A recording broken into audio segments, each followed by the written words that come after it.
사랑하는 여러분, 어린 묘목이 자라지 않으면 산은 벌거숭이가 될 수밖에 없습니다.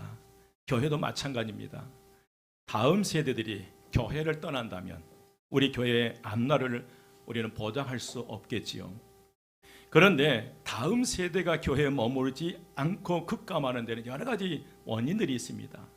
보면 이 저출산이나 과열된 교육열, 신앙의 무관심, 취미 활동의 다양화, 열악한 교육 환경, 교회 내외적 부정적인 요인들로 인해서 다음 세대들이 점점 교회를 떠나고 있는 현실입니다. 여러분, 그럼에도 불구하고 이 다음 세대들이 교회에 머물 수 있도록, 그리고 이것에 뿌리를 내릴 수 있도록 우리는 기도하면서 그들을 위해서 기도하면서 더 나아가서 그들을 위해서 정말 우리는 더 좋은 교회를 만들어 가야 될 줄 믿습니다. 정말 다음 세대들이 우리 한마음교회에서 마음껏 신앙하면서 이곳에서 하나님 만나고 생생하게 하나님의 살아계심을 체험하는 그런 한마음교회로 나가시기를 주의 이름으로 축원드립니다. 그러면 우리가 어떻게 해야 될 것인가? 그 첫 번째로 다음 세대를 세우는 일은 너무너무 중요합니다. 7절 말씀입니다. 백성이 여호수아가 사는 날 동안과 여호수아 뒤에 생존한 장로들 곧 여호와께서 이스라엘을 위하여 행하신 모든 큰 일을 본 자들이 사는 날 동안에 여호와를 뭐 하였더라? 섬겼더라. 그들이 큰 일을 본 자들이 사는 날 동안에 여호와를 섬겼다고 합니다. 여러분, 여호수아와 동시대에 살았던 사람들, 하나님의 행하신 큰 이적들을 직접 경험한 세대들은 그들이 거룩한 삶을 살아갈 수밖에 없었고 하나님을 잘 섬길 수밖에 없었어요. 그런데 여호수아가 죽고 난 후 한 세대가 지나가면서 어떤 일이 벌어집니까? 여러분, 10절 말씀이에요. 10절 말씀 함께 봉독합니다. 다 같이 시작. 그 세대의 사람도 다 그 조상들에게로 돌아갔고 그 후에 일어난 다른 세대는 여호와를 알지 못하며 여호와께서 이스라엘을 하신 일도 알지 못하며. 아멘. 여러분, 그 세대의 사람도 다 그 조상들에게로 돌아갔고 그 후에 일어난 다른 세대는 여호와를 뭐 하며? 알지 못하며 여호와께서 이스라엘을 위하여 행하신 일도 뭐 하더라? 알지 못하였더라요. 여러분, 가나안 정복 전쟁 1세대가 다 죽고 난 후에 태어난 다음 세대는 하나님의 행하신 능력을 알지 못하게 됩니다. 또 하나님이 어떤 분이신지를 깨닫지를 못해요. 왜 여러분 이런 현상이 나타나냐면 다음 세대에 대한 신앙 교육의 실패에서 나타난 현상입니다. 모세는 여호수아라고 하는 다음 세대 지도자를 키운 반면 여호수아는 아무도 키우지를 못했습니다. 모세는 여호수아를 늘 곁에 두고 그를 가르치고 그를 위해서 기도했습니다. 하지만 여호수아는 아무도 자신의 곁에 두지를 않았고 또 다음 세대의 지도자를 키우려고 하지 않았습니다. 물론 여호수아도 열심히 여러분 하나님을 섬겼어요. 여호수아 23장에 보면 여호수아와 여호수아의 집이 얼마나 하나님을 사랑했는지를 정확하게 기록되어 있어요. 여호수아의 마지막 권면을 보면 그가 얼마나 하나님을 사랑하고 잘 섬겼는가를 알 수 있습니다. 하지만 여호수아가 24장 15절 말씀에 보면 여호수아 24장 15절 말씀에 보면 하나님에 대한 여호수아의 태도라고 믿기에는 상당히 의문이 생겨요. 15절 말씀에 보면 만일 여호와를 섬기는 것이 너희에게 좋지 않게 보이거든 너희 조상들이 강 저쪽에서 섬기던 신들이든지 또는 너희가 거주하는 땅에 있는 아모리 족속의 신을 섬기든지 너희가 섬길 자를 오늘 택하라. 오직 나와 내 집은 여호와를 뭐 하겠다? 섬기겠더라. 오늘 이 말씀에 여호수아의 애매모호한 대대로 우리가 엿볼 수 있어요. 너희들은 알아서 해라. 그렇지만 나와 내 집은 오직 여호와를 섬기겠다는 거예요. 너희들은 지금 택하라는 거예요. 지금 애굽에서 섬겼던 신을 섬기든지 지금 주변에 아모리 신이나 주변에 우상을 섬기든지 그것은 너희들이 알아서 해라. 그러나 나와 내 집은 오직 누구만 섬기겠다? 여호와만을 섬기겠다. 굉장히 믿음이 좋은 그런 표현이에요. 그러나 문제는 나와 내 집만 생각했지 다음 세대들에게 하나님의 말씀을 가르치려고를 하지 않았다는 거예요. 여러분, 여호수아도 그랬고 이스라엘 백성들도 이제까지 하나님께서 이스라엘 백성들 가운데 어떻게 역사하셨는지 너무너무 잘 아는 거예요. 하지만 후손들에게 신앙을 가르침에 있어서 이렇던 애매모호한 태도를 여호수아뿐만 아니라 그 세 동시대의 사람들이 애매모호한 태도를 취해요. 여러분, 결국 어떻게 되었습니까? 하나님을 알지 못한 세대가 나타나기 시작한 거예요. 그 결과가 무엇이냐면 여러분 사사기 2장 11절에서 13절 말씀이에요.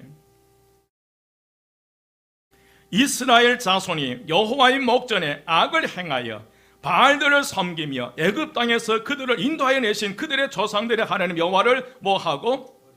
버리고 다른 신들 곧 그들의 주위에 있는 백성의 신을 따라 그들에게 절하여 여호와를 진노하시게 하였으되 곧 그들이 여호와를 버리고 바알과 아스타롯을 섬겼으므로 다음 세대에 대한 신앙의 교육의 실패로 다음 세대들이 하나님을 알지 못하고 하나님께서 이스라엘에게 행하신 그 크고 위대한 일을 알지 못하니까 결국 하나님을 배반하고 다른 우상들을 섬겨버리는 거예요.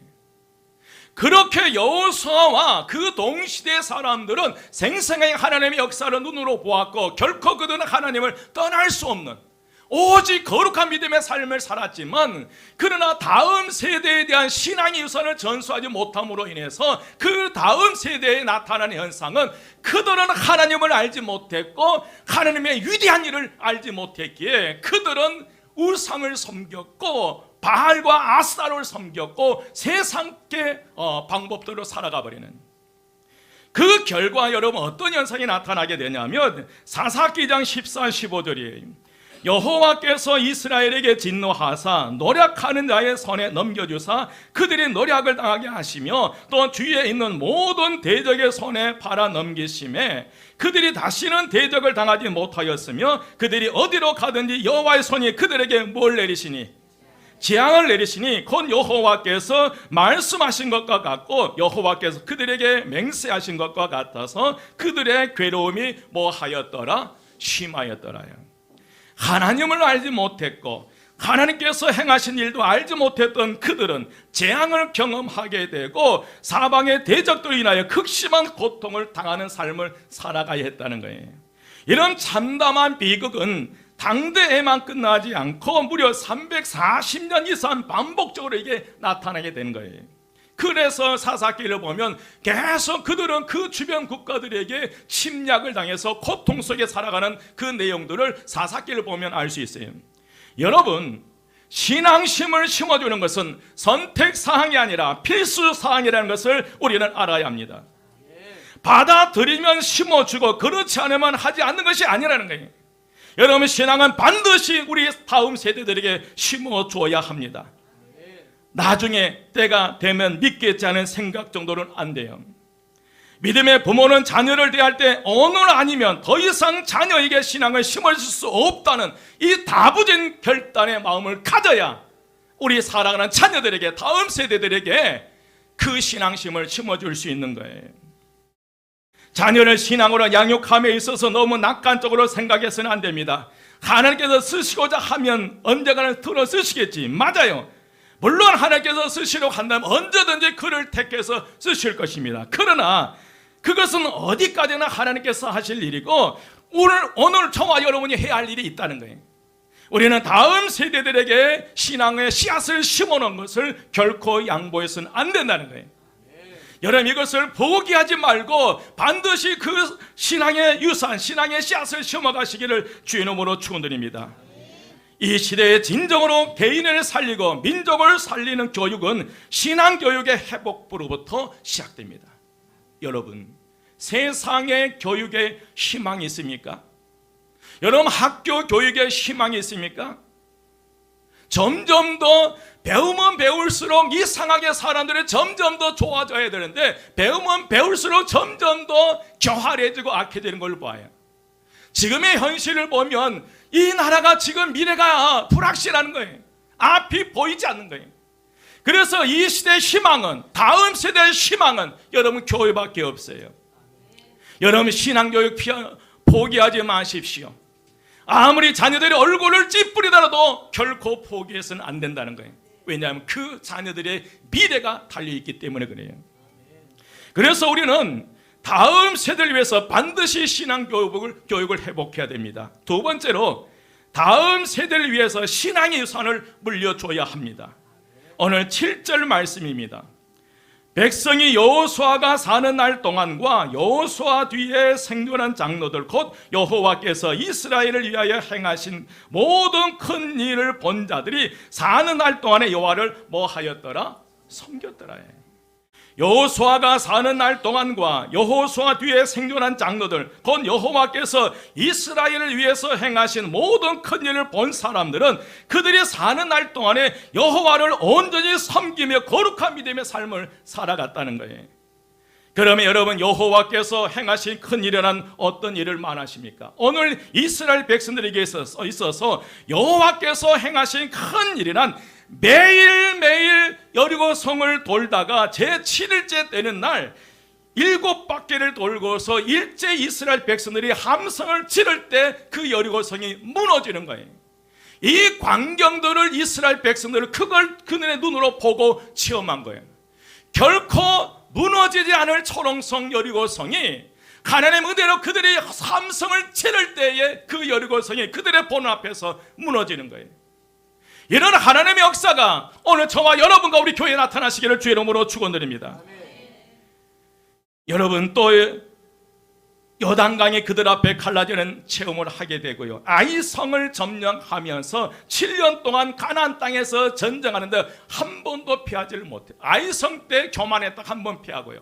그대로 계속 승승장구하는데 가는 곳마다 하나님이 함께 하셔서 그들이 그 전쟁에서 이기게 하신 거예요.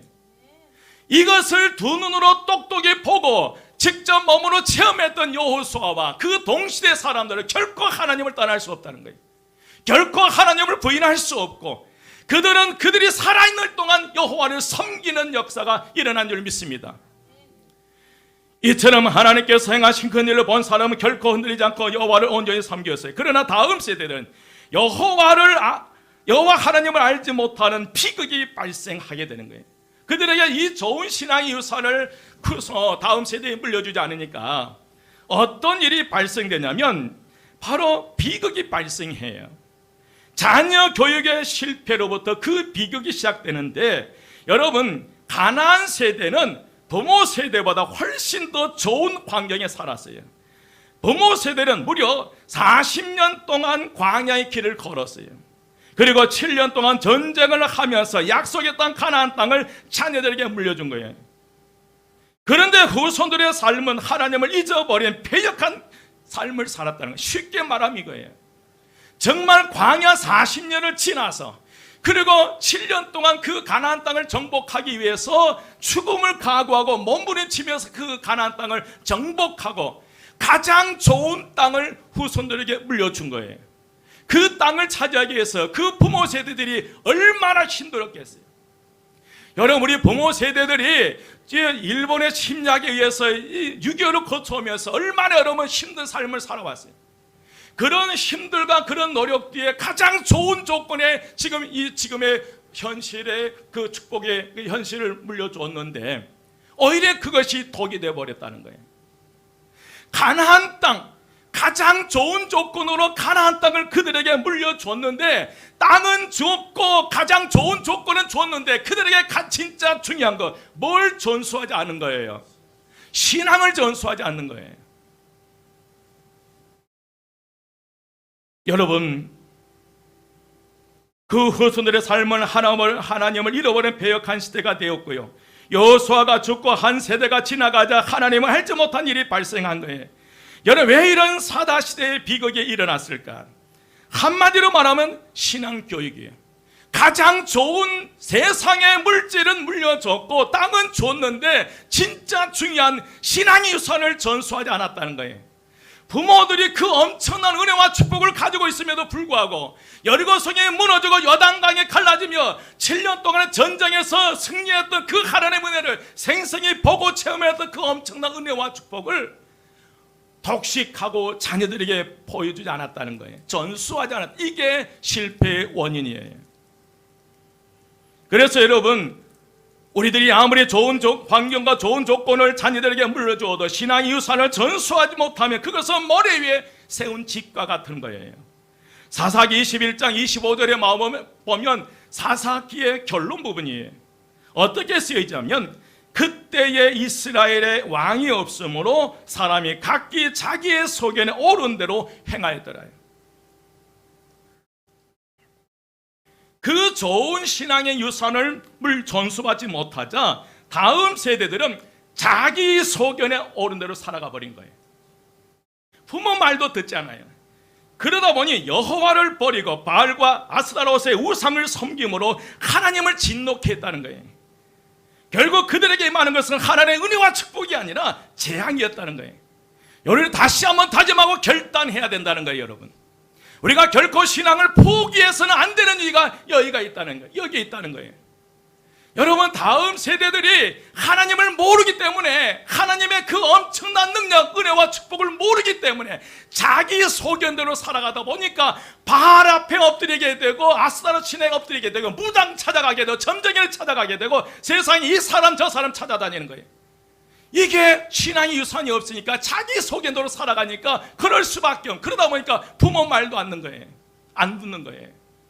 여러분, 다시 우리가 회복되어야 될 줄 믿습니다. 여러분, 결국 그들에게 그 엄청난 은혜와 축복이 다음 세대들에게 하나님의 은혜와 축복이 내려가야 되는데 그 당대에 끊어져 버린 거예요. 그게 사사기의 고통과 아픔이에요. 사랑하는 여러분, 저와 여러분의 가정에서 교회에서는 하나님의 은혜와 축복이 임하시기를 주의 이름으로 축원드립니다. 여러분, 우리 모든 가정에 하나님의 큰 일이 지금도 일어나시기를 주의 이름으로 축원드립니다. 여리고성이 무너지듯이 요단강이 갈라지듯이 7년 전쟁에 승리했듯이 그런 은혜와 축복이 또 여러분의 자녀들의 앞길을 가로막는 그 모든 여리고성의 장벽들이 제거되는 역사가 일어나시기를 주의 이름으로 축원드립니다. 우리는 너무나 부족하고 연약하지만 그럼에도 불구하고 우리는 다음 세대들에게 하나님의 살아계심을 보여줘야 할 줄 믿습니다. 그런데 지금 왜 교회가 이 땅에서 점점 힘을 잃어갑니까? 그때 이스라엘처럼 행하신 하나님 행한 구원의 감격이 사라지기 때문에 그래요. 왜 우리가 이런 점점 이 시대의 교회의 자리는 점점 비워져 가고 그 힘들이 사라지고 점점 교회 가는 것은 나약하게 보이고 하나님 믿는 것은 연약한 자들을 믿는 것으로 보이는 것은 어떤 이유인가요? 여러분, 다시 하나님은 살아계심을 들어 보여줘야 될 줄 믿습니다. 우리 부모 세대가 다시 힘을 내서 믿음으로 승리하시기를 주의 이름으로 축원드립니다. 그래서 다음 세대들에게, 사랑하는 자녀들에게 하나님은 살아계심을 증거하는 삶을 살아가시기를 주의 이름으로 축원드립니다. 여러분, 교회 중심의 십자가와 부활을 통해 보여준 하나님의 이 구원의 역사가 희석됐기 때문에 그래요. 교회에서 복음이 다시 선포되고 드러나야 할 줄 믿습니다. 여러분, 복음을 통해 교회의 본질이 다시 회복돼야 돼. 그래서 예배가 온전히 회복되며 생명의 복을 전하고 거룩한 공동체로 다시 세워지는 우리 한마음 교회 되시기를 주의 이름으로 축원드립니다. 우리는 반드시 다음 세대들에게 아름다운 신앙의 유산을 물려줘야 합니다. 한번 따라서 합니다. 우리는 반드시 다음 세대들에게 아름다운 신앙의 유산을 물려줘야 합니다. 아름다운 신앙의 유산을 물려줘야 합니다. 세 번째로, 여러분, 다음 세대들에게 좋은 교회를 물려줘야 할 줄 믿습니다. 이제 아르헨티나의 전 대통령의 한 기자가 이런 질문을 했어요. 미국과 캐나다, 북아메리카는 정말 부유한데 왜 남아메리카는 이렇게 가난하게 삽니까? 라고 질문을 던진 거예요. 그때 그 대통령이 이렇게 대답을 했습니다. 자신의 조상들, 남아메리카의 조상들은 황금을 쫓아갔고 북아메리카의 사람들은 신앙을 쫓아간 그 결과입니다라고 이렇게 C.S. 이렇게 답했다고 합니다. 여러분, 우리 자녀들이 황금을 쫓아가는 인생이 돼서는 안 돼요. 하나님을 쫓아가 믿음의 길을 가는 그 길을 열어놓아야 될 줄 믿습니다. 최근에 신앙생활을 열심히 하고 믿음의 가정에서 자란 한 형제 몇 사람이 그가 섬겼던 교회를 떠나면서 이런 고백을 했더라고요. 교회, 그가 섬겼던 우리 교회 말고요, 그가 섬겼던 교회를 떠나면서 이런 고백을 하는데, 우리 교회는 희망이 없어요. 미래도 없어요. 우리 자녀들에게 보여줄 것도 없고 나에게도 희망이 보이지 않습니다. 지키기에는 치르는 대가가 너무 많아요. 목사님, 사업할 때 굉장히 힘들면 차를 몰고 가다가 중앙선을 넘고 싶어요. 높은 곳을 올라가서 뛰어내리고 싶어요. 물을 보면 그 속에 들어가고 싶어요. 하나님, 그럼에도 불구하고 내가 죽지 않고 살아야 됩니까? 그러나 지친 마음을 안고 교회에 와 보니 네가 옳다, 내가 옳다, 네가 잘났다, 내가 잘났다, 이것이 맞다, 저것이 맞다라는 소리로만 가득합니다. 영혼과 생명에는 관심이 없습니다. 삶의 현장에서 죽느냐 사느냐는 문제를 가지고 살아가는 우리들에게 하나님의 사랑과 하나님의 능력을 전혀 체험할 수 없습니다. 죽은 교회예요. 저는 그 교회를 떠날 수밖에 없습니다. 내가 살기 위해서요. 여러분, 그 사람만의 이야기 아니라고 생각합니다. 죽어야 될 수밖에 없는 그런 상황 속에서도 믿음으로 결단하고 싶어서 살아야겠다고 하는 사람들에게 교회가 도와주고 격려해주는 그런 예배와 그런 환경이 되어지지 못한다면 어찌 하나님께서 원하시는 그런 교회가 될 수 있겠습니까? 우리 모두가 주의 전에 모여서 하나님의 사랑을 서로 느끼고 체험할 수 있을 때 우리는 새로운 삶을 살아갈 용기를 다시 얻게 될 줄 믿습니다. 이것을 우리들이 체험하고 다음 세대들에게 물려줘야 한다는 사실입니다. 여러분, 우리가 인생의 어려움을 이겨낼 수 있는 힘이 무엇입니까? 여러분, 사랑의 힘이 아니겠습니까? 나를 사랑하는 사람이 있다고 하는 것, 나보다 나를 더 사랑하는 사람이 있다는 것, 세상에 사랑할 사람이 나밖에 없다는 것처럼 사랑에는 그 사람이 있다고 하는 것, 그게 하나님의 사랑이 아니겠습니까? 어쩌면 영적으로 자폐증, 거식증, 우울증에 걸린 우리들에게 하나님께서 독생자 아들 예수 그리스도를 우리에게 보내주신 줄 믿습니다. 예수 그리스도가 아니면 살아갈 수 없는 나를 위해서 하나님은 자기 아들을 아낌없이 주셨던 그 사랑 때문에 오늘 우리가 살아가고 있는 것이 아니겠습니까? 예수 그리스도는 우리를 포기하지 않고 결코 저와 여러분을 세상 속에 홀로 두지 아니하신 줄 믿습니다. 그래서 어려운 환경 속에서도 믿음 가지고 살아가는 거 아니겠습니까? 그런데 그 사랑을 왜 우리가 나눌 수 없는 거예요? 인생이 그렇게 고독하고 외로운 것은 아니라고, 혼자 살아가는 것은 아니라고 얘기해 줄 수 있는 그 사랑을 우리가 가지고 있음에도 불구하고 우리는 그 사랑을 내 사랑하는 자녀들에 나누지 못하고 있더라고요.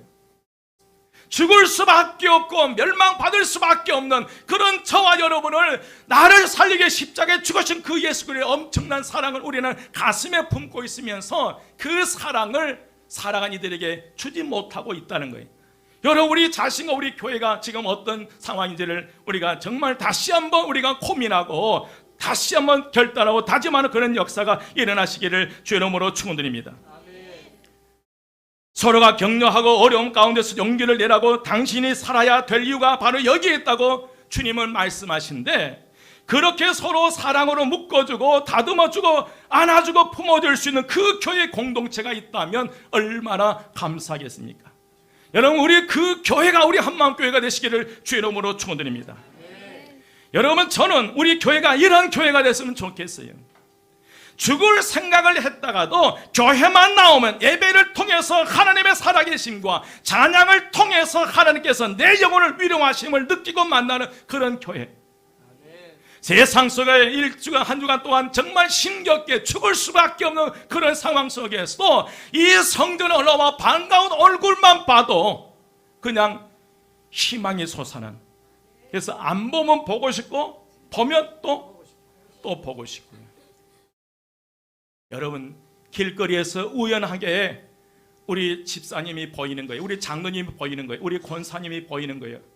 내가 지금 힘들어 죽겠는데 그냥 앞에 지나 그 광경만 봐도 가슴이 뭉클하고 새 힘이 솟아나는 그런 성도, 그런 교회 되시기를 주의 이름으로 축원드립니다.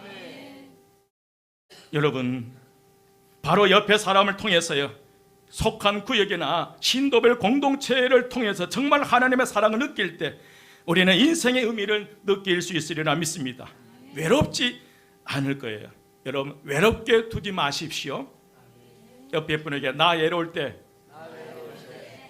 혼자 두지 말고 나 좀 챙겨줘. 여러분, 이게 교회잖아요. 이게 교회잖아요. 이게 하나님 믿는 저와 여러분이잖아요. 외롭게 두지 마십시오. 힘들게 두지 마십시오. 그들을 위로하고 격려하고 품어주고요. 여러분, 우리 다음 세대, 우리 청년들 얼마나 지금 힘들게 살아갑니까? 미래가 보이지 않는 그런 불확실한 상황 속에서 우리는 끊임없이 이 다음 세대 청년들을 위해서, 우리 학생들을 위해서 눈물로 기도해야 될 줄 믿습니다. 그 기도가 그의 인생을 변화시키는 역사가 일어나리라 믿습니다. 이제 말씀을 마칩니다. 오늘 저와 여러분이 교회 다음 세대들에게 더 좋은 신앙의 유산과 더 좋은 교회를 물려줘야 할 사명이 저와 여러분에게 있습니다. 이 사명을 잘 감당해내시기를 주의 이름으로 축원드립니다. 기도드리겠습니다. 아멘. 길이요 진리요 생명이 되신 우리 주 예수 그리스도의 은혜와 하나님의 크신 사랑하심과 성령님의 감화 감동 충만 역사하심이 이제 세상 속에서 하나님의 사랑과 은혜와 은총 가운데 탁월한 믿음의 삶을 살기 원하는 저희 모든 성도들 머리 위에 지금부터 영혼까지 함께 하시기를 간절히 축원드리옵나이다. 아멘.